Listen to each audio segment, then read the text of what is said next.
Hello viewers, welcome to my channel. என் பயணம் உங்களுடன். இன்றைக்கி நம்ம கிஃப்ட் ரிப்பன் அந்த ரேப்பிங்க்கு வைக்கிறதுக்கு எப்படி பண்ணுறதுன்னு பார்ப்போம். இது ஏதாவது ஓப்பனிங் செரிமனிஸில் கூட ரிப்பன் கட்டிங்க்காக இந்த போ வந்து வச்சுக்கலாம்.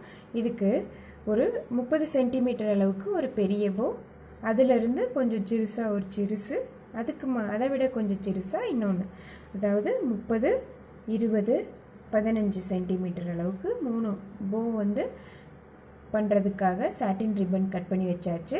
இப்போது ஃபஸ்ட்டு இருக்கிறது நம்ம வந்து அப்படியே விட்டுருவோம். இந்த செகண்ட் அண்ட் தேர்ட் மீடியம் சைஸையும் ஸ்மால் சைஸையும் எடுத்து மடிச்சுக்கலாம். மடிச்சுட்டு இந்த மாதிரி மடிச்சுக்கணும். இதுக்கு மேலே இதை வச்சுக்கணும்.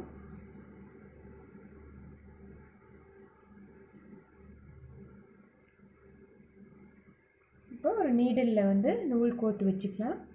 அதை அப்படியே உள்ளே விட்டுப்போம்.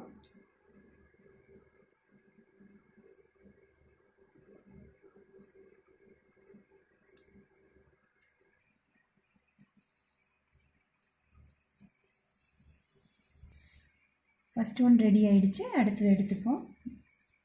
ஸ்மால் சைஸ் எடுத்து அதையும்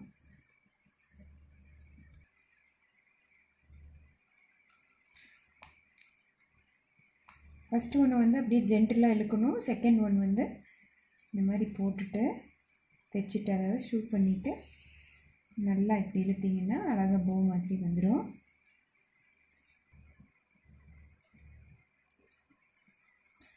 நல்லா இழுத்து அப்படியே அந்த நூல்லையே ஒரு 2 சுற்று சுற்றிக்கலாம்.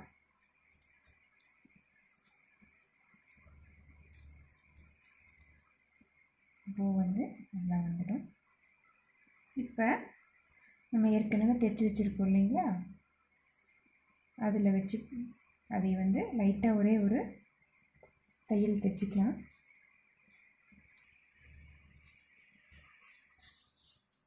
இப்போ இந்த ரிப்பனை இந்த மாதிரி வச்சு மடிச்சுக்கலாம். அப்போ தான் இந்த ஷைனிங்காக இருக்க பார்ட் வந்து முன்னாடி விசிபிள் ஆகும். இல்லைன்னா அது இப்படி இருக்கும். ரெண்டுமே ஷைனிங்காக இருந்தால் தான் நமக்கு அந்த போ வந்து அழகாக இருக்கும். அதனால் இப்படி ஷைனிங்காக இருக்க பார்ட் வர மாதிரி வச்சு இந்த மாதிரி மடிச்சுட்டு நம்ம ஏற்கனவே அட்டாச் பண்ணி வச்சுருக்க அதோடு வச்சு இப்படி பின்னாடி வச்சு ஒரு தையல் போட்டுக்கலாம். ஸோ அருமையாக நம்மளோட போ வந்து ரெடி ஆகிடுச்சு. இதை நீங்களும் ட்ரை பண்ணுங்கள்.